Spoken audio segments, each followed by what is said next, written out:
मैं उमेश चंद्र मिश्र आप सभी का संस्कृत मनोरमा चैनल में हार्दिक स्वागत करता हूँ। शाश्वती भाग 2 कक्षा द्वादश चतुर्थः पाठ कर्म गौरवम। कर्म गौरवम नामक जो है चतुर्थ पाठ है, यह श्रीमद् भगवद गीता के सांख्य योग एवं कर्म योग क्रमशः द्वितीय एवं तृतीय अध्यायों से संग्रहित है। द्वितीय एवं तृतीय अध्यायों से कुछ श्लोकों का संकलन इस पाठ में दिया गया है। श्रीमद् भगवद गीता वह विश्व प्रसिद्ध ग्रंथ रत्न है जिसमें श्री कृष्ण ने विषादग्रस्त अर्जुन को कर्तव्य का उपदेश देकर धर्म रक्षार्थ युद्ध के लिए प्रेरित किया था। कर्मों में कुशलता को ही योग बताया गया है। अतः सभी को अनासक्त भाव से कर्म फल की इच्छा से रहित होकर हमेशा सर्वहित के कार्यों में, दूसरे की भलाई के कार्यों में संलग्न रहना चाहिए। यही उपनिषदों का भी संदेश है। कुर्वन्नेवेह कर्माणि जिजीविषेच्छतं समाः। कर्म को करते हुए 100 वर्ष तक जीने की कामना करनी चाहिए। यही जो है संकलित किए गए श्लोकों के माध्यम से शिक्षा दी गई है। तो आइए श्लोक संख्या 1 को देखते हैं। बुद्धियुक्तो जहातिह उभे सुकृत दुष्कृते तस्माद् योगाय युज्यस्व योगः कर्मसु कौशलम। इसका अन्वय है, यह द्वितीय अध्याय से लिया गया है, गीता के द्वितीय अध्याय से है। अन्वय है कि बुद्धियुक्तो सुकृत दुष्कृते उभे इह जहाति तस्मात् योगाय युज्यस्व कर्मसु कौशलम योगः।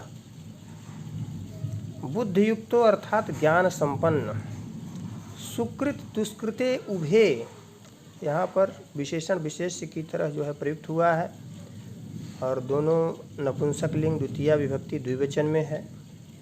सुकृत माने अच्छा किया गया, दुष्कृत माने खराब किया गया, बुरा कर्म किया गया।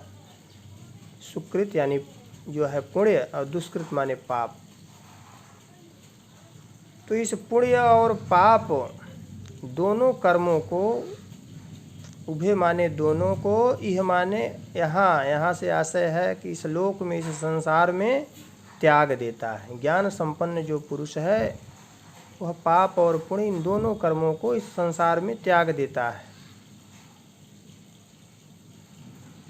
अर्थात वह अनासक्त भाव से कर्म करता है, वह फल की इच्छा से रहित होकर कर्म करता है।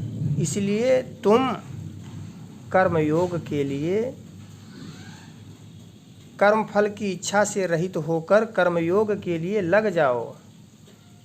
समत्व योग ही कर्मों में कुशलता है, या कर्मों में कुशलता ही योग है। यह भावार्थ है कि जीवात्मा अनादिकाल से अपने अच्छे व बुरे कर्मों को संचित करता रहा है। परिणाम स्वरूप वह अपने स्वरूप से ही अनभिज्ञ बना रहता है। इसी अज्ञान को भगवद गीता के माध्यम से दूर किया जा सकता है तथा जन्म जन्मांतर में कर्मफल की श्रृंखला से मुक्त हुआ जा सकता है। यहाँ पर कर्मफल की इच्छा से रहित होकर शुभ कर्मों में लगने की बात की गई है और आया भी है कि ध्यानात् कर्म फल त्यागाच्छान्तिरन्तरम। अर्थात ध्यान से भी सब कर्मों के फल का त्याग श्रेष्ठ है, क्योंकि त्याग से तत्काल ही परम शांति की प्राप्ति होती है। तो इस प्रकार हम लोगों को सभी को जो है शुभ कर्मों की ओर लगे रहना चाहिए और बिना यह विचार किए सुख दुख, हर समर, शत्रु मित्र, हानि लाभ, इन सब को समान मानकर हम लोगों को अच्छा कार्य करते जाना है। यही इस श्लोक के द्वारा हम लोगों को शिक्षा दी गई है। शब्दार्थ है बुद्धियुक्त अर्थात ज्ञान संपन्न, सुकृत दुष्कृते पाप और पुण्य रूपी कर्म को, उभे माने दोनों को, इह माने यहाँ इस लोक में, जहात माने त्याग देता है, हा धातु लट लकार प्रथम पुरुष एक वचन, तस्मात् माने इसलिए, योगाय माने योग के लिए, कर्म के लिए, कर्म योग के लिए, चतुर्थी विभक्ति एक वचन, युजस्व माने लग जाओ, युज धातु लोट लकार मध्यम पुरुष एक वचन, आत्मनेपदी का रूप जैसा चलता है वैसा यह भी है, जैसे लभस्व उसी प्रकार युजस्व, कर्मस्व माने कर्मों में सप्तमी विभक्ति बहुवचन, कौशलम माने कुशलता, चतुरता, प्रवीणता, योग अर्थात योग। इस प्रकार श्लोक 1 हुआ। दूसरे श्लोक के लिए हमारा दूसरा वीडियो देखें।